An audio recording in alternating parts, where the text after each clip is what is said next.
இந்திய தேசத்தின் பாதுகாவலனே, எல்லையில்லா பாசத்திற்கு சொந்தக்காரனே, பார் போற்றும் தலைவா, பாரதம் பெற்றெடுத்த தவ புதல்வா, நாடு நல்லா இருக்க நாளும் நேரமும் தெரியாமல் உழைக்கும் தலைவா, உங்கள் பிறந்த நாள் தேசத்தின் வளர்ச்சி நாள். திருமதி லதா சண்முக சுந்தரம், மத்திய சென்னை மேற்கு மாவட்ட தலைவர். திரு வி ரமேஷ், அட்வொகேட், மத்திய சென்னை மேற்கு மாவட்ட பொதுச் செயலாளர், அண்ணா நகர் சட்டமன்ற பொறுப்பாளர். ஆச்சி ராயல் குலோப் ஜாமன் பேக்ஸ், ஒன்று வாங்கினால் ஒன்று இலவசம். விஜய் மக்கள் பயணம் தொடங்கிவிட்டார். திருச்சியில் ஆரம்பிச்சிருக்காரு. ஒரு மிகப்பெரிய அளவில் பேசுவார்னு எதிர்பார்க்கப்பட்ட நிலையில் ஒரு தொழில்நுட்ப கோளாறு. அதனால் ஒரு விஜய் என்ன மனசில் நினைச்சாரோ அதை பேச முடியல. தொழில்நுட்ப கோளாறுலன்னா பயங்கரமாக நிச்சயமா அந்த சொல்லின் செல்வர் மாதிரி பேசியிருப்பாரா? திமுக வளர விட்டுருப்பாரு சார். மணல் கடத்தல் பேசினாருங்க, மணல் கொள்ளை பற்றி பேசினாரு, விலைவாசி உயர்வு பேசினாரு, டீசல் உயர்வு பேசினாரு, என்ன பேசினாரு? ஒரு வரி சொன்னார். விஜய் கொஞ்சம் ஆழமாக அரசியல் பேசணுங்கிறீங்களா சார்? ஆமாம், ஆரம்பத்துலேருந்து அதை நான் சொல்லிட்டு இருக்கிறேன். ஆழமாக அரசியல் பேசலைன்னா நீங்கள் எப்படி மக்கள்கிட்ட கனெக்ட் ஆக முடியும்? மக்கள்கிட்ட கனெக்ட் ஆகாமலா சார்? 2 லட்சம் பேர் வந்திருக்காங்க. இந்த 2 லட்சம் பேர் ரசிகர்கள், தொண்டர்கள், ரசிகர்கள். பொதுமக்கள் உடையது கிடையாது. பொதுமக்கள்ன்றது வேற. இந்த 2 லட்சம் பேர் ஆளுக்கு 10 பேர் இன்ஃபுளுன்ஸ் பண்ண மாட்டாங்களா? தெரிஞ்சாதானே பண்ணுவான். முதல்ல சார் எம்ஜிஆர் இருக்கிறது ரசிகர்கள் தான் சார். எம்ஜிஆர் ரசிகர்களே விசிலடிச்சாங்க, குஞ்சிகள்னாங்க. இந்த மாதிரி வர்ற பசங்க இப்படி வந்துட்டு மரத்து மேலே ஏறுறது, உயிரை பணையம் வச்சு பண்ணுறதெல்லாம் அந்த வீட்டு பெற்றோர் ஏற்றுக்குவாங்களா? அதுவும் ஹைவேஸில் விஜய் போகிறாரு, துரத்திக்கிட்டு போகிறான், முன்னாடி பைலட் மாதிரி போகிறான், எல்லா வேலையும் பண்ணுறாங்க. அப்போ இவங்க போய் இவங்க பெற்றோர்கிட்ட விஜய் ஓட்டு போடணுன்னா சொல்லுவாங்க, நீ ஒருத்தன் போய் பண்ணதே போதாதா, இல்லை நாங்கள் வேற போடணுமான்னு கேட்பாங்க. என்ன கூத்தடிக்கிறாங்க? ஒரு அரசியல் கட்சி மாதிரி அங்கே நடத்துகிறாங்க, நாடக கம்பெனி மாதிரி. ஒரு எஸ்பிகிட்ட கொண்டு போய் ஒரு மனு கொடுக்க போறீங்கன்னா ஒரு 50 காரை கூட்டிக்கிட்டு நேராக போய் ஒரு கோயிலில் போய் பரிவட்டம் கட்டிக்கின்னு எஸ்பி கொடுக்குற மனுவை பூஜை பண்ணி வேணா கொண்டு போவாங்க. மதுரைக்கு நான் போகிறேன், ஷூட்டிங் போகிறேன், யாரும் வராதிங்க அப்படின்ட்டு போயிட்டு கொடுத்துட்டு போனாரு. வாழ்க்கையிலே அவர் அன்னைக்கு தான் கொடுத்தாரு. கொடுத்துட்டு அதுவும் காவல்துறை அழுத்தத்தின் காரணமாக தான் பிரஸ் மீட் கொடுத்தாரு போல இருக்கே. இல்லை ரசிகர்களை வர வைக்கிறதுக்கு காவல்துறை அழுத்தத்துக்கு கொடுத்தனா எதுக்கு பிரச்சார வாகனத்தை கொண்டு போறீங்க மதுரைக்கு? திரு விஜய் அவர்கள் பல அரிய அரசியல் கருத்துக்களை பேசுவார். அதை கேட்பதற்காக வந்தோம். அந்த காலத்தில் அண்ணாக்கு பெரியார், கலைஞருக்கெல்லாம் வந்துச்சுல கூட்டம். ஏன் வந்துச்சு? காசு கொடுத்து கேட்பாங்க, மாநாடு நடத்துவாங்க, உள்ள போக முடியும். அப்ப அது எதுக்கு? பல கருத்துக்களை கேட்கறதுக்கு வருவான், துட்டு கொடுத்து வருவான். அது நீ எதுக்கு வர்றான்? அவரை சினிமாவில் பார்த்துருக்கோம், நேரில் பார்க்கணும். சார் பிரச்சாரம் ஆரம்பிச்சாரு. இனிமே என்ன செய்யணும், என்ன செய்யக்கூடாது? இந்த கும்பல் சேர்றது, இந்த பரபரப்பு, இந்த மீடியாக்கள் கொடுக்குற இது எல்லாமே பொதுமக்கள் எப்படி எடுத்துக்குவாங்கன்றதும் இருக்குது. இவர் பிரச்சார பயணம்னா தொல்லை இல்லாமல் வந்து பிரச்சார பயணம். இவர் எந்த மாவட்டம் போனாலும் அந்த மாவட்டத்துடைய பிரச்சனைகள் அதை குறைந்தது விரிவாக பேசணும். மக்களை பாதிக்கிற விஷயங்களை ஓப்பனாக இவர் வந்து பேசணும். சும்மா அந்த டெம்ப்ளேட் வேர்டு, இந்த இப்போ பேசுகிறாரு, இன்றைக்கெல்லாம் பேசுகிறாரு, இந்த அலங்கார வார்த்தைகள்லாம் உதவவே உதவாது. அது முன்னாடி இருக்கவங்க கைத்தட்ட வேணால் உதவும், மக்களை போய் சேராது. ஆதானியர்களுக்கு அன்பு வணக்கம். இன்று நம்மோடு மூத்த பத்திரிகையாளர் திருமிகு அப்துல் முத்தலீப் அவர்கள் உள்ளார்.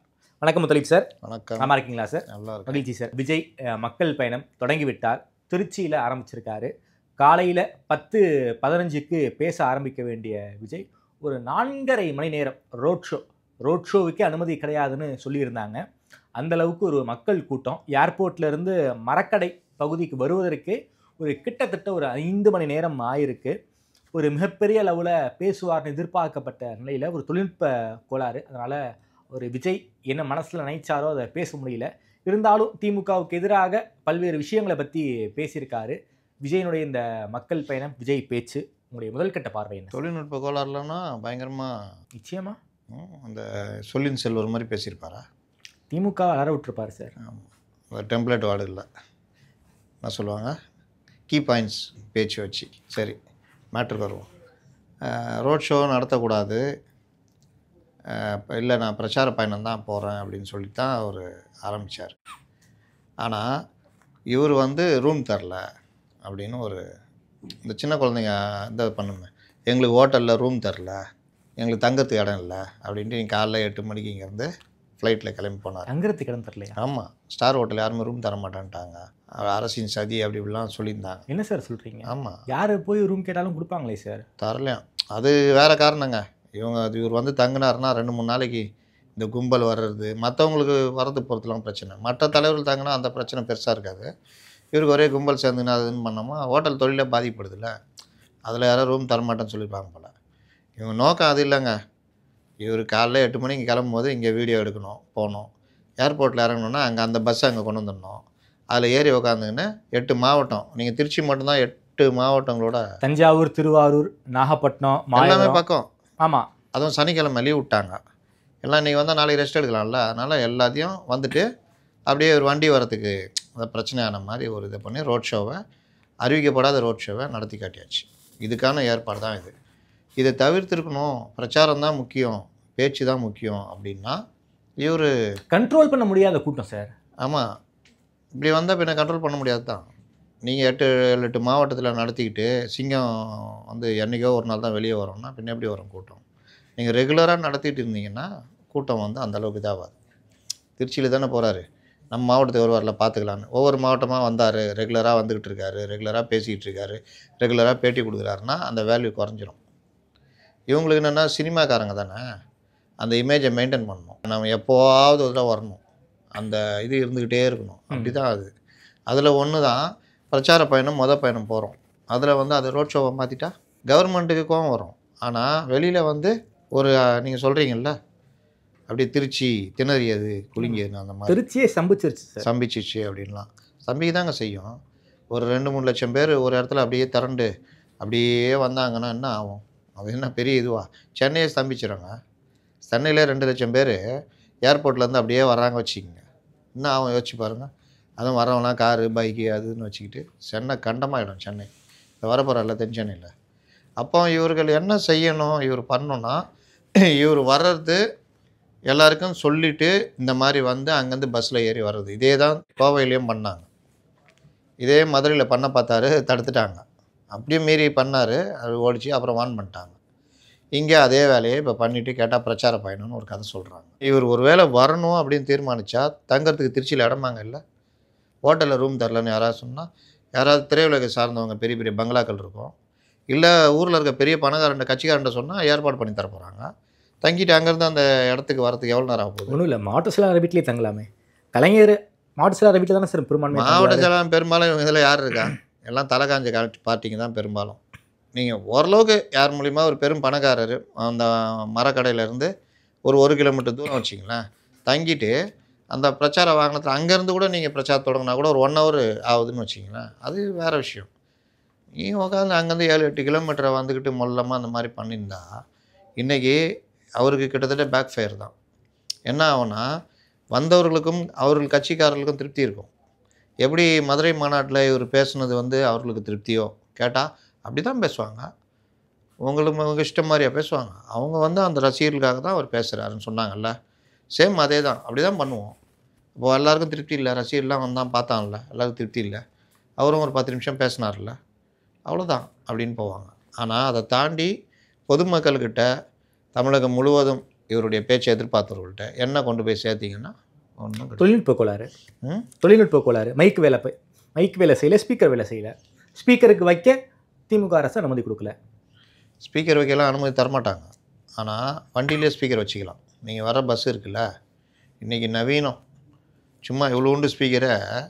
அந்த காலத்தில் பெரிய ஸ்பீக்கர் இருக்குதுல்ல, பெரிய பெரிய ஊஃபரு அது இதுன்னு போட்டு பெருசாக பாக்ஸ் செட் பண்ணுவாங்களா, அதெல்லாம் இன்றைக்கி இவ்வளோ உண்டு இதில் வந்துடுச்சு. இப்போ அந்த பஸ்ஸுலேயே 4 செட் பண்ணிங்க வச்சுக்கிங்க, கரெக்டாக ஒரு 300 மீட்டரு தூரத்துக்கு நீங்கள் பேசுறது நல்லா கேட்கும். அது ஒன்று. இன்னொன்று, தொழில்நுட்ப கோளாறுக்கு காரணம் இவங்க தான். நீங்கள் லிங்க்கு எடுத்து கொடுக்குறாங்கல்ல, லிங்க்கு கொடுக்குறவங்க தான் ஆடியோ வீடியோ பார்த்துக்கணும். அப்போ அதில் ஆடியோ மிஸ்டேக் ஆச்சுன்னா யார் பொறுப்பு? அதில் எங்கே கவர்மெண்ட் வருது? நான் அரசு செஞ்சாங்கன்னு நான் சொல்லவே இல்லையே சார். எதை சொன்னீங்களே, தொழில்நுட்ப கோளாறுன்னு தான் சொன்னேன் தவிர திமுக சதின்னு சொல்லவே. யாரை சொல்லியிருந்தாங்க திமுக சதியாதுன்னு? அப்படியே மின்சாரத்தை துண்டிச்சிட்டாங்க, இதெல்லாம் சொன்னாங்க. மின்சாரம் துண்டிச்சா ஜென்ரேட்டர் வச்சுருக்கணும், நீங்கள் வச்சுருந்தா டக்குன்னு அது ஓட போகுது. இன்றைக்கி எல்லாத்துக்குமே ஆல்டர்னேட் இருக்குல்ல சார். மின்சாரம் துண்டிக்கிறது சரி தான், மரத்தில் ஏறினாங்கன்னா ஏறினா தான் ஆகும். அது வேறு ஒயருங்க மேலே போகுதுங்க, குடியிருப்பு பகுதி, வீட்டு மாடியிலையெல்லாம் வந்து மாடியெல்லாம் உட்காந்தாங்க. இவர்கள் சொன்னதை அவர்கள் மதிக்கவே இல்லை, அவங்க தொண்டர்களே மதிக்கலை. முதல்ல ஏறக்கூடாது, அதை பண்ணக்கூடாது, இதை பண்ணக்கூடாது, எதுவுமே கேட்கல. குழந்தைய தூக்கிட்டு வந்து குழந்தைங்க பட்ட பாடு, பெண்கள். அரியலூரில் ஒரு குழந்தை மிஸ் ஆகிடுச்சு. ஐயோ, கிடச்சிரும். ஆனாலும் இந்த மாதிரி விஷயங்கள்லாம் இருக்குல்ல, இது எல்லாமே இவர்கள் தட்டுக்கெட்டு தன் இஷ்டத்துக்கு நடக்கிறாங்க. இது எல்லாமே பொதுமக்கள் மத்தியில் இவர்களுக்கு குழிப்பறிக்கிற வேலையை தான். விஜய் பேச்சு சார் எப்படி பார்க்குறீங்க சார்? குறிப்பாக திமுகவை நோக்கி கூர்மையான விமர்சனங்களை வச்சுருக்காரு. நம்ம போன இதில் பேசணும்ல, விஜய் எப்படி பேசணும், என்ன பேசணும், விஜய் பேசுறதுல எவ்வளோ விஷயங்களை ஆழமாக தொட்டு பேசணும், அந்த மாவட்டத்தில் போனால் அந்த மாவட்ட விஷயங்களை எப்படி தொட்டு பேசணும்னு நான் திரும்ப திரும்ப சொல்லிகிட்டு இருக்கிறேன். இவர் டெம்ப்ளேட்டு கோர்வையாக்கப்பட்ட வசனங்களை பேசிக்கொண்டிருக்கிறார். அதை விட்டு வெளியே வரமாட்டேங்கிறாரு. லோக்கல் இஷ்யூவை கையில் எடுத்திருக்காரு சார். அந்த கிட்னி இஷ்யூவை பேசியிருக்காரு சார். என்ன பேசினார் அமைச்சர்? லோக்கல் மணச்சநல்லூர் எம்எல்ஏ கிட்னி திள்ளியிருக்காரு. திமுக அரசே இதுக்கு துணை போகுது. வேறு அவ்வளோதான். மணல் திருட்டு நடக்கிறது, அரசே துணை போகுது. வேறு சொல்லுங்கள். எல்லாம் ஒரு வரி தான். இந்த நம்ம ஒரு கட்டுரை எழுதுகிறோன்னா ஸ்கூலில் எழுதுவோம்ல, எழுதும் போது என்ன பண்ணுவோம், பத்திரிகையிலேயே நம்ம ஒரு கட்டுரை எழுதுகிறோன்னா அந்த கட்டுரைக்கான கீ பாயிண்ட்ஸை மேலே போடுவோம். அந்த பேராகிராஃப், ஒவ்வொரு பேராகிராஃப் பிரிப்போம். ஆமாம், அதுக்கு கீ பாயிண்ட்ஸ் போடுவோம். இந்த ஒன் இண்டியா வெப்சைட்லலாம் பார்த்தீங்கன்னா நியூஸே அப்படி தான் கொடுக்கணும். குறைஞ்சது இத்தனை பேராகிராஃப் இருக்கணும். எல்லா பேராகிராஃபுக்கும் சப்டைட்டில் இருக்கணும். அந்த சப்டைட்டிலை மச்சு ஒரு நியூஸாக உருவாக்க முடியுமா? இவர் அதான் பண்ணுறாரு. ஒவ்வொரு பேராகிராஃபுக்கும் கொடுக்குற சப்டைட்டிலை மட்டும் எடுத்து கோர்வையாக்கி அதை இவர் பேசுகிறார். அப்போ இவர் மக்களோட டைரெக்டாக கனெக்ட் ஆக முடியாது. சும்மா ஒரு ஆர்ப்பரிப்பு, ஒரு சந்தோஷம், அந்த இடத்துல ஒரு சவுண்டு விடுறது, இதோடு போயிடும். திரும்பி நீங்கள் பார்த்தீங்கன்னா விஜய் பேச்சில் இந்த இதெல்லாம் இருந்துச்சுன்னு பார்த்தா ஒன்றுமே இருக்காது. அப்போது அந்த இது பண்ணாங்க, அதில் என்ன நடந்தது, கோர்ட் எப்படி தலையிட்டது, எஃப்ஐஆர் போடாமல் இவர்கள் பண்ணது என்ன, இதை சேர்த்து சுகாதாரத்துறை என்ன செய்யுது, சுகாதாரத்துறை அமைச்சர் என்ன சொன்னார், இந்த மாதிரி பல விஷயங்களை நீங்கள் தொட்டு பேசினா தான் நீங்கள் அதில் அழுத்தமாக இருக்கீங்கன்னு சார். குறிப்பாக இந்த டீசல் விலையை 3 ரூபா குறைப்பேன்னு சொன்னீங்க, மாணவர்களுக்கு கல்வி கடனை ரத்து பண்ணுவேன்னு சொன்னீங்க, அரசு விலையில் பெண்களுக்கு 40% ரிசர்வேஷன் தருவேன்னு சொன்னீங்க, அரசு ஊழியர்களுக்கு பழைய பென்ஷன் திட்டத்தை கொண்டு வருவேன்னு சொன்னீங்க, டிஎன்பிசி மூலமாக 2 லட்சம் காலி பணியிடங்களை நிரப்புவேன்னு சொன்னீங்க. இப்படி பல்வேறு விஷயங்கள் நீங்கள் செய்யவே இல்லை. இப்படி கேள்வி கேட்டுக்கிட்டே இருக்க வேண்டியதான். ஆனால் திமுக கிட்ட இருந்து எந்த ஒரு பதிலும் வரப்போவதில்லைங்கிறது திமுகவை ரொம்ப கடுமையாக அடிச்சிருக்காரு சார். தேர்தல் வாக்குறுதி பற்றி பேசும்பொழுது தேர்தல் வாக்குறுதி அறிவித்தது எவ்வளோ, நிறைவேற்றப்பட்டது எவ்வளோ சொல்லியிருக்காரு. 505 தேர்தல் வாக்குறுதிகளை அறிவிச்சிருந்தாங்க. இதில் பெரும்பான்மை நிறைவேற்றப்படவில்லைங்கிறத போக ஏராளமான திட்டங்கள், பல்வேறு கோரிக்கைகளை வலியுறுத்தி இந்த மாதிரி இது நீங்கள் ஆத்தென்டிக்காக அடிக்கிறது தான் தலைவருடைய வேலை. இப்போ அன்புமணி ராமதாஸ் ஒன்று வெளியிட்டார், இத்தனை பர்சன்டேஜ் தான் நீங்கள் நிறைவேற்றினீங்க, இத்தனை பர்சன்டேஜ் நிறைவேற்றலை. அதில் இருந்து அந்த தேர்தல் அறிக்கையில் பிரதான இது பார்த்திங்கன்னா இளைஞர்களை பாதிக்கிற விஷயங்கள், லேப்டாப்பு, கல்வி கடன் ரத்து, இதெல்லாம் உங்களுடைய யாருங்க இருந்தால் முன்னாடி பின்னாடி எல்லா இடத்துலையும் அவர்களுடைய சப்ஜெக்டை தொடரணும். ஆனால் நீங்கள் போகிற போகல அதை டெம்ப்ளேட் நான் சொன்னல, தேர்தல் வாக்குறுதிக்கு அறிவித்தீர்கள் 505 அறிவித்தீர்கள், அதில் இது பண்ணிங்களா அது பண்ணிங்களா அது பண்ணிங்களா, அவ்வளோதான். அதே மாதிரி மக்களை பாதிக்கிற விஷயங்களில் பார்த்திங்கன்னா விலைவாசி உயர்ந்திருக்கு, இது உயர்ந்திருக்கு, மாதாந்திர மின் கட்டணம் 2 கட்டுறேன்னு சொன்னீங்க, என்ன ஆச்சு? இதெல்லாம் உட்காந்து ஒரு 10ஆம் கிளாஸ் படிக்கிற பையன்கிட்ட கொடுத்து ஒரு ஸ்பீச் எழுதி கொடுப்பா அப்படின்னா எழுதி கொடுப்பாங்களா? அது மாதிரி அதையும் ஒரு பேப்பரில் வச்சுட்டு படிச்சுட்டு போகிறார். ஆனால் இன்றைக்கி தமிழ்நாட்டை பாதிக்கிற விஷயம் என்ன? ஏன் டிஎம்கே அகற்றப்படணும்? இவர்கள் எந்த அளவுக்கு தமிழ்நாட்டை மோசமாக்கி வச்சுருக்காங்க. சமீபத்தில் போய் இந்த முதலீட்டு இருக்குன்னாரு, என்ன நடக்குது? இந்த மாதிரி ஒரு மெயினாக டாஸ்மார்க்கு, போதை கலாச்சாரம், இதனால எவ்வளோ தமிழ்நாடு சீரழியுது, சட்டம் ஒழுங்குனால எவ்வளோ பிரச்சனைகள் வருது, இதெல்லாம் கொஞ்சம் பேசினார்னா தான் ஜனங்களோட கனெக்ட் ஆக முடியும். இவர் என்ன செய்கிறாருன்னா இந்த மாதிரி ஒரு கோர்வை வசனங்கள், இந்த கீ பாயிண்ட்ஸை கோத்துட்டு அதை ஒரு கோர்வையாக வச்சு பேசிட்டு கலந்து போகிறார். எலைட் பாலிட்டிஷியன்ஸுக்கு என்ன தெரியும்? எந்த வித இதுவும் இருக்காது. அவர்கள் அப்படி மேலோட்டமாக அப்படி பேசிட்டு, இந்த பாஜக ஆரம்ப கால தலைவர்கள், இந்த மிடில் கிளாஸ்லலாம் கொஞ்சம் பேர் சேர்ந்துட்டு அவங்களெலாம் நீங்கள் போய் மைக்கு போட்டால் என்ன சொல்லுவாங்க? இது இப்படி போயிருக்குது, அது அப்படி நடந்திருக்குதுன்னு சொல்லுவாங்கல்ல. அதுக்கும் அண்ணாமலை பேசுறதுக்கும் பார்த்தீங்கன்னா பெரிய வித்தியாசம் இருக்கும். இப்போ அண்ணாமலையோ சீமானோ எடப்பாடியோ அவர்களும் தலைவர்கள் தானே. ஒரு விஷயம் பேசுகிறாங்கன்னா அதோடைய டெப்த் இருக்குல்ல, அது இங்கே இருக்கான்னா இல்லை. அப்படியே கோர்வை வசனங்கள் என்ன கேட்டீங்க? அதை பற்றி பேசினார, மணல் கடத்தல் பேசினாருங்க, மணல் கொள்ளை பற்றி பேசினாரு, விலைவாசி உயர்வு பேசினாரு, டீசல் உயர்வு பேசினாரு, என்ன பேசினாரு? ஒரு வரி சொன்னார். விஜய் கொஞ்சம் ஆழமாக அரசியல் பேசணுங்கிறீங்களா சார்? ஆமாம், ஆரம்பத்துலேருந்து அதை நான் சொல்லிகிட்டு இருக்கிறேன். ஆழமாக அரசியல் பேசலைன்னா நீங்கள் எப்படி மக்கள்கிட்ட கனெக்ட் ஆக முடியும்? மக்கள்கிட்ட கனெக்ட் ஆகாமலா சார்? 2 லட்சம் பேர் வந்திருக்காங்க. இந்த 2 லட்சம் பேர் ரசிகர்கள், தொண்டர்கள், ரசிகர்கள். பொதுமக்களுடையது கிடையாது. பொதுமக்கள்ன்றது வேற சார். அந்த 2 லட்சம் ரசிகர்கள், தொண்டர்கள் இன்ஃப்ளூயன்ஸ் பண்ண மாட்டாங்களா? 2 லட்சம் வீட்டில் போய் இந்த 2 லட்சம் பேர் ஆளுக்கு 10 பேர் இன்ஃப்ளூயன்ஸ் பண்ண மாட்டாங்களா? தெரிஞ்சால் தானே பண்ணுவான். முதல்ல அவங்களுக்கு சார் எம்ஜிஆருக்கு இருந்தது ரசிகர்கள் தான் சார். எம்ஜிஆர் ரசிகர்களே விசிலடிச்சாங்க குஞ்சிகள்னாங்க. எம்ஜிஆர் ரசிகர்களில் பெரும்பாலானோர் விவரம் தெரிஞ்சவங்க, அரசியல் புரிஞ்சவங்க, கலைஞரை ஏற்றுக்கிட்டாங்க. எம்ஜிஆரை ஏற்றுக்கல. எம்ஜிஆரை ரசிக்கிறேன், ஆனால் அரசியலுக்கு கலைஞர்னாங்க. இவர்களை நீங்கள் போய் எல்லா இடத்துலையும் இருப்பாங்க, பாண்டி பஜார் அங்கே எங்கே ரீல்ஸ் எடுத்துகிட்டு இருப்பாங்க. ரசிகர்களை கூப்பிட்டு விஜய் நேற்று பேசினாரா, என்ன நீங்கள் புரிஞ்சுக்கிட்டீங்க, ஏன் விஜய் வரணும், ஏன் திமுக போகணும் சொல்லுங்கன்னு கேட்டு பாருங்கள். நேற்று இது சம்மந்தமாக விஜய் என்ன பேசினாருன்னு. இன்னொன்று, இந்த மாதிரி வர்ற பசங்க இப்படி வந்துட்டு மரத்து மேலே ஏறுறது, உயிரை பணையம் வச்சு பண்ணுறதெல்லாம் அந்த வீட்டு பெற்றோர் ஏற்றுக்குவாங்களா? நீங்கள் வேறு மாவட்டங்கள்லேருந்து பைக் எடுத்துக்கிட்டு இந்த மாதிரிலாம் வர்றதெல்லாம் பெற்றோர் ஏற்றுக்குவாங்களா? இந்த பசங்க யாருமே பெற்றோருடைய பேச்சை கேட்காம பெற்றோரை பதப்பதைப்பு உள்ளாக்கிட்டு தான் இருப்பாங்க. இவங்க எல்லாம் போயிட்டு அவங்க எப்படியே வெறுப்பில் இருப்பாங்க. இந்த மாதிரிலாம் போயிட்டு இப்படி போய்கிட்டு இருக்கானே அப்படின்னு இருக்கும். அவங்கள்ட்டே போயிட்டு நீ விஜய்க்கு ஓட்டு போடணும் எப்படி போடுவாங்க? இன்னொன்று, பாரம்பரியமாக இருக்கிற இது இருக்குல்ல, நீங்கள் டிஎம்கே ஓட்டு இருக்குது, அவங்க வீட்டு பிள்ளைங்க நான் தாவேக்காக தான் போடுறேன்றாங்க. போன வாரம் நான் ஒரு இது போயிருந்தேன். அப்போ எங்களுடைய சொந்தக்கார ஃபேமிலியை எல்லாம் திமுக போடுறவங்க, நாங்களாம் தாவேக்காக தான் போடணும் அந்த பசங்க சொல்லுதுங்க. 4-5 காலேஜ் படிக்கிற பசங்க, 4 ஃபேமிலி அதில் பசங்க. இவங்க அவங்களை திட்டுறாங்க, ஏய் கொன்றுவேன், உதயசூரியன் தான் போடணும், இங்கே பாரு ஓட்டு போகிறது என் உரிமை, இது ஒன்லியாவது என்ன வச்சு தலையிடாமல் இருன்னு பசங்க சொல்லுதுங்க. அந்த பசங்களாக போய் இவங்கள போய் ஓட்டு போடுன்னு சொல்ல போகுது. இப்படி வருது, இவங்க திருப்பி அடிக்கிறாங்க. இப்போ இவன் போயிட்டு வரான்னா இவன் ஒரு ஜாலிக்கு வரான். ஒரு அம்மா அழுதுச்சு இல்லை, விஜய் நேரில் பார்த்துட்டான் ஐயோ அப்படின்னு. அந்த மாதிரி தான் வர்றான், பார்க்குறான், கையை கொடுத்துடணும், கிட்ட போனோம், முடியலையா லாங்லேருந்து பார்த்தோம், செல்ஃபோனில் எடுத்தோம், கொண்டு போய் காமிக்கிறது, இல்லை ஃபேஸ்புக்கில் போடுறது, ஏதோ அவ்வளோதான் அவன் திருப்தி. விஜய் என்ன பேசினான்னு பார்த்தீங்கன்னா அவனுக்கு கவலையே கிடையாது. ஏன்னா அப்படி தான் இவரும் தயார் பண்ணி வச்சுருக்காரு. இவர் தான் தயார் பண்ணி வச்சுருக்காருன்னா அவர் கீழே இருக்கிறார் பாருங்கள் பொதுச் செயலாளர், அவர்கிட்ட மைக் போட்டாங்களா, என்ன பண்ணார், தஞ்சாவூர் தலையாட்டி பொம்மை மாதிரி இப்படி ஆட்டினே போனார். இவ்வளோதான். அப்போ இவர்கள் வந்து கட்சி நடத்தலை. இந்த மாதிரி விஷயத்தில் கூட ஒரு அரசியல் பிரச்சாரம் இன்றைக்கி தான் ஸ்டார்ட் பண்ணியிருக்காரு. ஸ்டார்ட் பண்ணும்போது இவ்வளோ பிரச்சனை, இதில் காவல்துறை எவ்வளோ காண்டாகும் யோசிச்சு பாருங்கள். அடுத்தடுத்த இடங்களுக்கு அனுமதி கொடுக்கறதுல ஒரு மிகப்பெரிய சிக்கலாகும். சிக்கல் பண்ணுவாங்க. இவங்க கோர்ட்டுக்கு போனால் என்ன சொல்லுவாங்க, இதை எடுத்து போய் காமிப்பாங்க.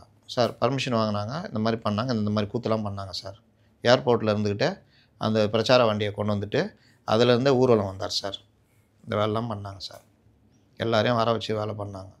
அன்றைக்கி முழுவதும் நீங்கள் யோசிச்சு பாருங்கள், 4 மணிக்கு முடித்தார் இவர் திருச்சியில். இவர் கிளம்பி போனாலும் அதனுடைய வீச்சு ஒன்றும் இல்லை சார், இதே 7 மணி ஆயிருக்கும் இப்போ வரைக்கும். இல்லை சார், இதே இடத்துல திரும்ப வந்து ஒரு பேரணி நடத்தினார்.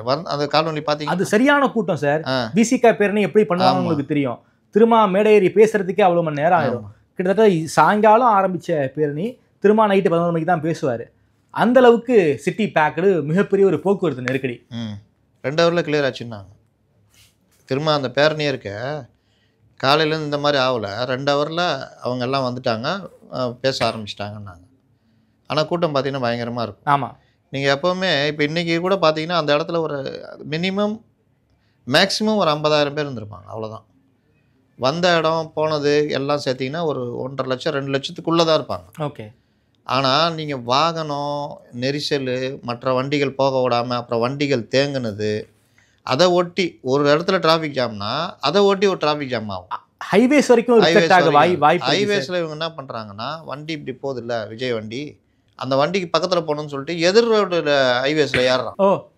அதுவும் நடந்தது. பாதி ரோடு ஆப்போசிட் டைரக்ஷனில் ஏறி பாதி ரோடு. போலீஸ் என்ன பண்ணுச்சு, இல்லை போலீஸ் தடுத்து முடியலையா, ஒன்றுமே புரியல. ஆமாம். அப்போ இவர்கள் எதற்கும் அடங்காதவர்களாக எம்ஜிஆருடைய அந்த சிலை வச்சுருக்காங்க அவர் பேசுகிற இடத்துல. அதுக்கு ஒரு இரும்பு கூண்டு இருக்குது, கூண்டு மேலே நின்றுட்டு இருக்கிறான். உடஞ்சி விழுந்தா சிலையும் சேர்ந்து சேதமாகும். அதை இறக்கி விட்டா எத்தனை தடவை இறக்கி விட்டாலும் மறுபடியும் மேலே இருக்கிறான். நீங்கள் அந்த இது கரண்ட் கம்பி போயிட்டு இருக்குது பக்கத்துலேயே, ஒத்த சவறு, அதில் ஏறுறானுங்க பசங்க. இப்போ இதெல்லாம் யார் இது பண்ணி ஒரு அறிவிப்பு மட்டும் விட்டுறது, அது மேலே ஏறாதீங்க, கர்ப்பிணிகள் வராதிங்க, குழந்தைய கொண்டு வராதிங்க, இது இப்படி தான். ஆனால் வந்தது எல்லாமே கர்ப்பிணி இளம் பெண்கள் தான், குழந்தையெல்லாம் கூட்டு வந்திருக்காங்க. இது என்னென்னா இவர்களுக்கே இவ்வளோ தான் நாலேஜ்னா இவங்களுக்கு பிறந்ததை என்ன பண்ணோம், அந்த கஷ்டத்தை பட்டு தான் ஆகணும், ஒன்றும் பண்ண முடியாது. ஏன்னா இவர்கள் வந்து இவங்க ஏதோ விபத்தில் தானே, இவங்களாம் கல்யாணம் நடக்கிறதுலாம் என்ன விபத்து மாதிரி தான். இவங்களாம் வந்து ஏன் நடக்கிறோம், ஏன் இது பண்ணுறோம்லாம் கிடையாது. அப்போ அவர்கள் குழந்தை இந்த மாதிரி கும்பலில் கொண்டு வந்தால் விஷ காய்ச்சல் பரவிட்டு இருக்குது, குழந்தைகள் உடனே இன்ஃபெக்ஷன் ஆகும். எவனோ ஒருத்தனுக்கு ஒரு காய்ச்சலோ ஜலதோஷமோ தான் இருந்தால் ஏன் குழந்தைகளை ஹாஸ்பிட்டல் கூட்டு போகக்கூடாதுன்னு சொல்கிறோம். 5 வயசு வரைக்கும் குழந்தைகளை ஹாஸ்பிட்டல் கூட்டு போகக்கூடாது. பல மரமண்டைகளுக்கு அது புரியாது. புரியாமல் கூட்டு போய் குழந்தைகள் இன்ஃபெக்ஷன் ஆகிடும். அதேமாதிரி ரயில், திருவிழா அந்த மாதிரி பொது இடங்களுக்கு குழந்தைகளை அந்த மாதிரி கூட்டு போகக்கூடாது 5 வயசு வரைக்கும். இன்ஃபெக்ஷன் ஆகிடும் உடனே. இவங்களுக்கு பிறந்த ஒரே காரணத்துக்காக அது எல்லா துன்பத்தையும் அனுபவிக்கும். பல பேர் நான் பார்த்துருக்குறேன். எனக்கு என்னன்னு பண்ணிகிட்டு இருப்பாங்க, சொன்னாலும் கேட்க மாட்டாங்க. ஒரு குழந்தை எனக்கு தெரிஞ்சு நல்லா வளர்ந்து வந்திருந்த டைமு இந்த மாதிரி கொண்டு போய் டயரியா வந்து, அதுக்கப்புறம் அந்த குழந்தை பார்த்தீங்கன்னா அந்த பழைய இதில் நான் பார்க்கவே இல்லை. வளர்கிற வரைக்குமே ஒரு 4-5 வருஷம் அந்த இது போயிடுச்சு அந்த குழந்தைக்கு. இது எல்லாத்துக்கும் காரணம் பெற்றோர். அப்போ நீங்கள் அதை அரசியலே நீங்கள் ஒன்றும் இல்லை, அப்புறம் நீ எதை சொல்லி எதை கேட்க போகிறாங்க? ஓகே சார், இதன் காரணமாக இந்த கூட்டம் இதை வச்சு போலீஸ் வந்து வருங்காலத்தில் வரக்கூடிய சனிக்கிழமைகளில் விஜய் போகக்கூடிய இந்த பயணத்துக்கு தடை விதிக்க வாய்ப்பு இருக்குது? தடை விதிக்க மாட்டாங்க, ரெஸ்ட்ரிக்ஷன் அதிகப்படுத்திடுவாங்க. இந்த பஜனைலாம் பாடாத ராசா, நீ நேராக அங்கே வர மாதிரி இருந்தால் ரூட்டு போடு, இந்த வண்டியில் ஏறிக்கிட்டு ஏர்போர்ட்லேருந்து வர்றது இந்த கதைலாம் வச்சுக்கூடாதுன்றோம். முதல் நாளே வந்துட்டு அங்கேருந்து லோக்கல்ல இருந்து நீங்கள் என்ன பண்ணுவியா பண்ணிக்கோ, நீ அங்கே வர்ற மாதிரி பார்த்துக்கோன்றோம். ஓகே, இல்லாட்டி ஒரு 1 கிலோமீட்டர் 2 கிலோமீட்டர் முன்னாடி ஆரம்பிச்சிக்கும். இந்த 8 கிலோமீட்டர் அந்த கிலோமீட்டர் எல்லா தாலையும் அறுத்துக்கிட்டு கேட்டால் நாங்கள் வந்து போலீஸாலையும் அந்த 5 மணி நேரம் ஒன்றுமே பண்ண முடியாது சார். என்னங்க பண்ண முடியும்? நான் இதை தான் நான் முன்னாடி சொன்னேன். ஆர்ப்பாட்டத்துக்கு போலீஸ் தடுத்துச்சு கதை உருட்டுனாங்க தெரியுமா? வந்துட்டா தடுக்க முடியாதுங்க. 50,000 பேர் வந்திருந்தா இந்த மாதிரி தான் இருந்திருக்கும். போலீஸ் தடுக்குமா?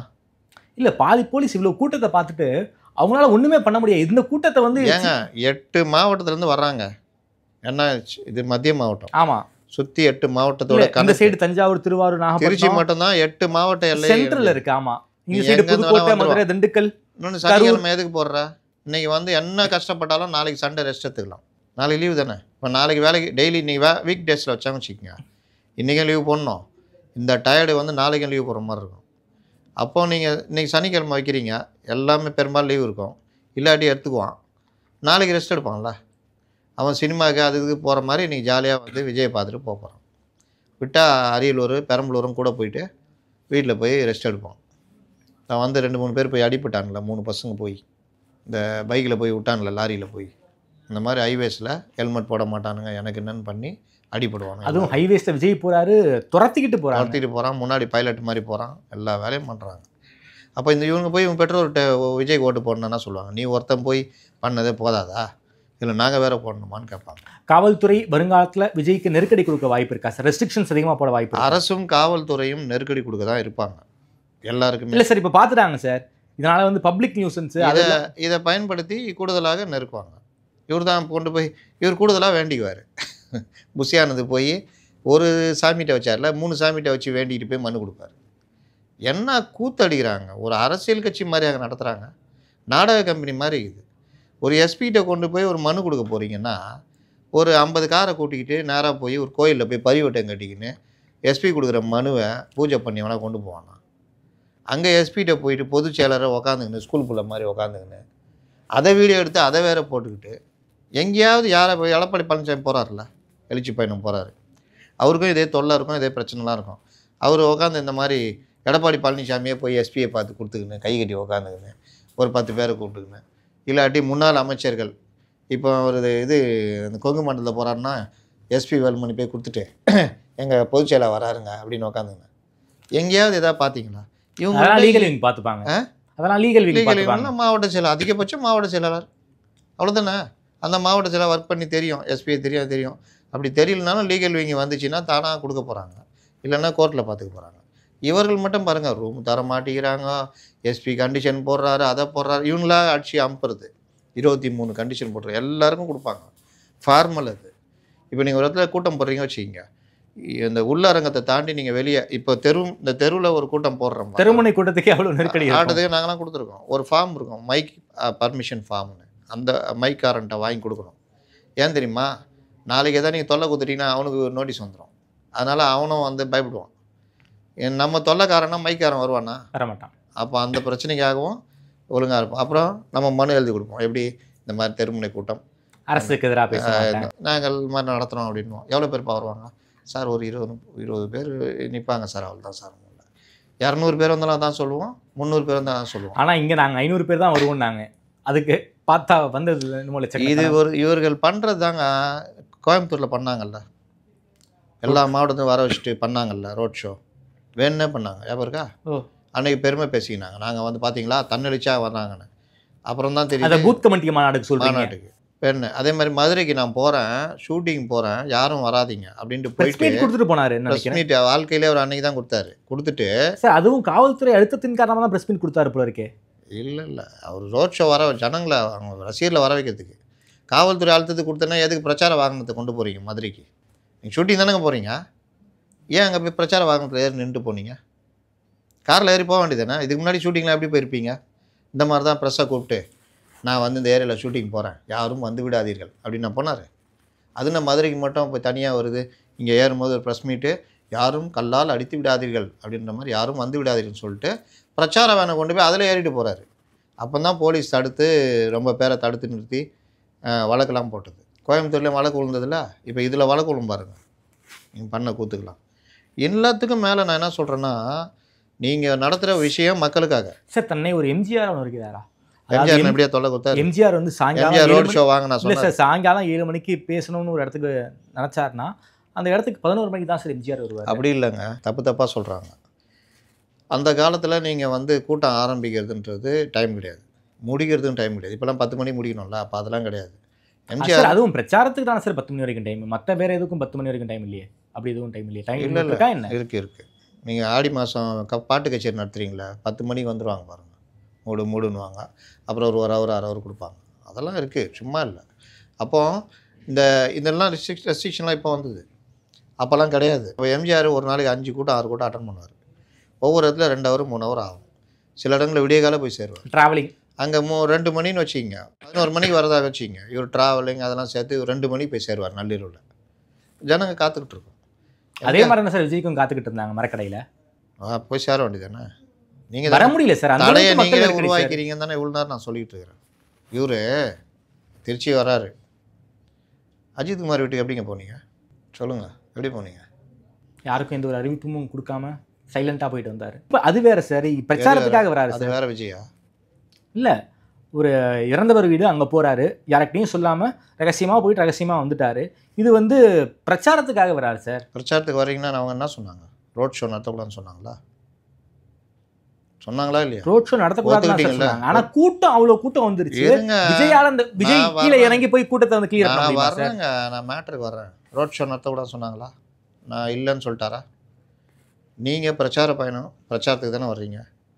நீங்கள் முத நாளே வந்து ஏதாவது ஒரு கட்சிக்காரங்க வீட்லையோ இல்லை ஒரு பெரிய முதலாளி ஒரு பெரிய பணக்கார வீட்லையோ தங்கிட்டு ஒரு 1 கிலோமீட்டர் முன்னாடி இந்த வாகனத்தில் ஏறி அந்த இடத்துக்கு வந்திருந்தீங்கன்னா இவ்வளோ பிரச்சனை வந்திருக்குமா? அந்த தொழிலதிபர் வீட்டில் தங்கியிருந்தா அந்த தொழிலதிபருக்கு ஏகப்பட்ட நெருக்கடியை திமுக அரசு கொடுத்துருப்பாங்க சார். ஏங்க அது அவங்க பிரச்சனைங்க. நான் சார் விஜயால தன்னால வேற யாரும் ஒரு டென்ட் கொட்டாய் போட்டு தங்கிக்கிட்டாருங்க. ஒரு கிரவுண்டில் டென்ட் கொட்டாய் போட்டு, இல்லை அது கூட வேணாம், இப்போ தான் லேட்டஸ்ட்டாக வந்துடுச்சே, சல்லுன்னு கொண்டு வந்து இறக்கிடுவான். எது கண்டெய்னர்லேயே எல்லா வசதியோட அது கொண்டு வந்து இறக்கிட்டு ரகசியமாக தங்குறாரு. டக்குன்னு இறங்கி காலையில் 10 மணிக்கு ஒரு 1 கிலோமீட்டருக்கு முன்னாடி பிரச்சார வாகனத்தில் ஏறிக்கிட்டு அப்படியே எல்லாருக்கும் கையாட்டிட்டு அங்கே வந்தால் ஒரு 1 ஹவர் ஆகுமா? யாருக்காவது தொல்லை இருக்குமா? திட்டமிட்டு தானே பண்ணுறீங்க. இங்கே இந்த மாதிரி ஒரு 7 மணிக்கு கிளம்பு வரோம், அங்கே ஏறும்போது அப்படியே எல்லாம் நம்மால் பார்த்தீங்கன்னா டயர் கீழே கேமரா விட்டுருவோம். ரமேஷ் என்ன நடக்கிறது இப்போ தான் பார்க்குறீர்கள் ரமேஷ், அந்த வண்டி வீல் சுற்றுகிறது, முன்னோக்கி சுற்றுகிறதுன்னு. திருச்சியில் அந்த இடம் எவ்வளோ குறுகல், ஜனங்க வந்துடுவாங்க. அந்த வண்டியை வச்சுட்டு நம்ம போக முடியுமா முடியாதான்னு அவருக்கு தெரியுமா தெரியாதா? என்ன கேட்டால் அந்த எஸ்பி நாகரத்னம் என்ன பண்ணுறாருன்னு தெரில, அங்கேயே வண்டி நிப்பாட்டி இருக்கணும். நீங்கள் இவ்வளோ தூரம் போய் இவ்வளோ பண்ணுறீங்க, வந்து இது இவ்வளோ இடைஞ்சலாகும், நீங்கள் வேறு ஏதாவது ஒரு வாகனத்தில் அப்படியும் போக முடியாது. ஏன்னா இவர் எல்லாம் வந்துட்டு இருப்பான். நாகரத்னத்தை கை கால் தனித்தனியாக பிச்சு எடுத்துருவான். அப்போது இந்த மாதிரி பண்ணிட்டு பண்ணக்கூடாதுங்க. இது திட்டமிட்டு பண்ணுறது தானே. எல்லாரையும் வர வச்சுட்டு நாங்கள் என்னங்க பண்ணுறது, எல்லாம் தன்னெழுச்சா வந்துட்டான்னா விஜய் மீது வழக்கு பாயும். கண்டிப்பாக பாயும். விஜய் மீது அந்த மற்ற இவர்கள் மீது எல்லாம் ஏர்போர்ட்டில் வர சம்பவம் பண்ணிக்குதுல நம்ம பிள்ளைங்களாம். ஏர்போர்ட்லேயும் சம்பவம் பண்ணி அதாவது தடுப்புகளை மீறி உள்ளே போய் அதுதானே நம்ம பண்ணுற சம்பவமே. அதுக்கு தனியாக வழக்கு போடுவாங்க. அந்த மாவட்ட செயலாளர் எல்லாரும் மேலேயும் போடுவாங்க. ஒரு வைட் ஆங்கிள் ஒரு மீடியாவில் பார்த்தேன், கீழே அவ்வளோ செருப்பு சார். கலவரம் தான் நடந்துச்சுன்னா தடியடி நடந்தால் தப்பிச்சு ஓடும்போது செருப்பு கிருப்புலாம் செதறி கிடக்கும். அந்த மாதிரி ஒன்றும் பண்ண முடியாது. இப்போ அடுத்துலாம் இவர் இந்த மாதிரி பண்ண விட மாட்டாங்க. நெருக்கடிகள் உண்டு. நெருக்கடி நெருக்கடி. நீங்கள் பிரச்சாரம் தானே பண்ணுறீங்க. ஒரு 1 கிலோமீட்டர் முன்னாடி நீங்கள் எங்கே ஏதாவது ஒரு வாகனம் தான் அந்த வாகனத்தில் ஏறிக்கிங்க, அப்படியே பண்ணிட்டு போங்க, அந்த இடத்துல பேசிட்டு கிளம்புங்கன்றுவாங்க. இப்போ எடப்பாடியாரும் இப்படி தான் போகிறாரு. ஆனாலும் அவருக்கு இவ்வளோ பட நெருக்கடிகளை திமுக எனக்கு மாதிரி தெரியுங்க. அவர் வர்றாருங்க, சாயந்தரம் ஒரு இடத்துல இருந்து வண்டியில் ஏறி குறிப்பிட்ட தூரத்தில் வந்து கலந்துக்கிறாரு, அவ்வளோதான். இது மாதிரி அடைச்சிக்கிட்டு கூட்டிகிட்டு வரத்தில் வேறுபடலாம் இல்லைல்ல. இன்னொன்று, இவர் நடிகர், இவருக்கு வர்றவன் எல்லாம் என்னன்னு கேளுங்க.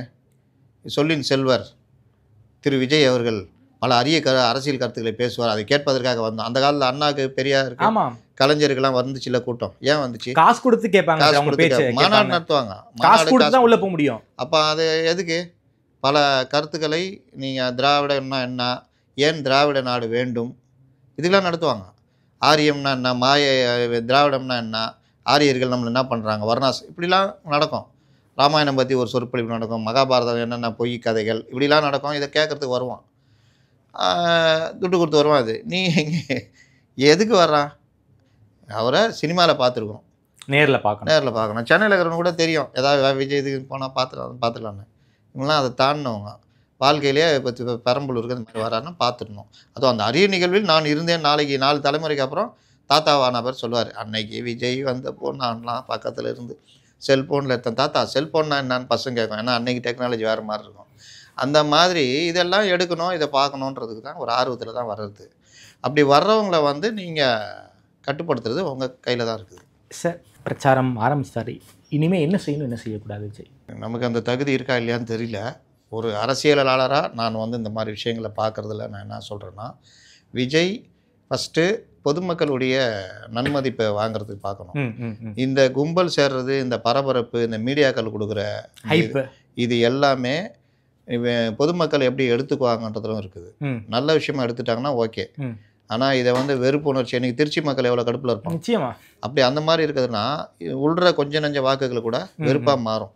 அப்போ அதை தவிர்க்கிற ஒர்க்கை பண்ணணும், ஒன்று. ரெண்டாவது, இவர் பிரச்சார பயணம்னா தொல்லை இல்லாமல் வந்து பிரச்சார பயணம் பண்ணணும். மூணாவது விஷயம், அடிக்கடி சொல்கிறது, விக்கிரவாண்டி மாநாட்டுக்கு பிறகு சொல்கிறது, இவர் எந்த மாவட்டம் போனாலும் அந்த மாவட்டத்துடைய பிரச்சனைகள் அதை குறைந்தது விரிவாக பேசணும். அதற்கு பிறகு மக்களை பாதிக்கிற விஷயங்களை ஓப்பனாக இவர் வந்து பேசணும். சும்மா அந்த டெம்ப்ளேட் வேர்டு, இந்த இப்போ பேசுகிறாரு, இன்றைக்கெல்லாம் பேசுகிறாரு, இந்த அலங்கார வார்த்தைகள்லாம் உதவவே உதவாது. அது முன்னாடி இருக்கிறவங்க கைத்தட்ட வேணால் உதவும், மக்களை போய் சேராது. இந்த விஷயங்களில் அவர் பண்ணணும். இன்னொன்று, சனிக்கிழமைன்றதெல்லாம் கொஞ்சம் நாளில் ஒரு மாதிரி ஆகிடும். இவரே சில இதெல்லாம் கண்டினியூ பண்ண மாட்டார். வரக்கூடிய நாட்களும் மழைக்காலம், என்ன நடக்க போகணும் தெரியாது. ரொம்ப நன்றி சார். விஜயுடைய பேச்சு, அந்த ரோட் ஷோ பற்றி ரொம்ப விரிவாக பேசியிருக்கீங்க. இந்த அட்ராசிட்டியின் காரணமாக விஜய் மீது, அவருடைய கட்சியினர் மீது வழக்கு பதிய வாய்ப்பு இருக்குது. இப்போ ஒருவேளை காவல்துறை வந்து இந்த பயணத்துக்கு அனுமதியை மறுத்தால் அவங்க நீதிமன்றம் வரைக்கும் போக வாய்ப்பு இருக்குது. நீதிமன்றத்தில் ஒரு பெரிய டிஸ்கஷன் உருவாகும்னு சொல்லியிருக்கீங்க. பார்க்கலாம் சார் என்ன நடக்குதுங்கிறத. நேரம் கொடுத்து பேசி நன்றி. நன்றி.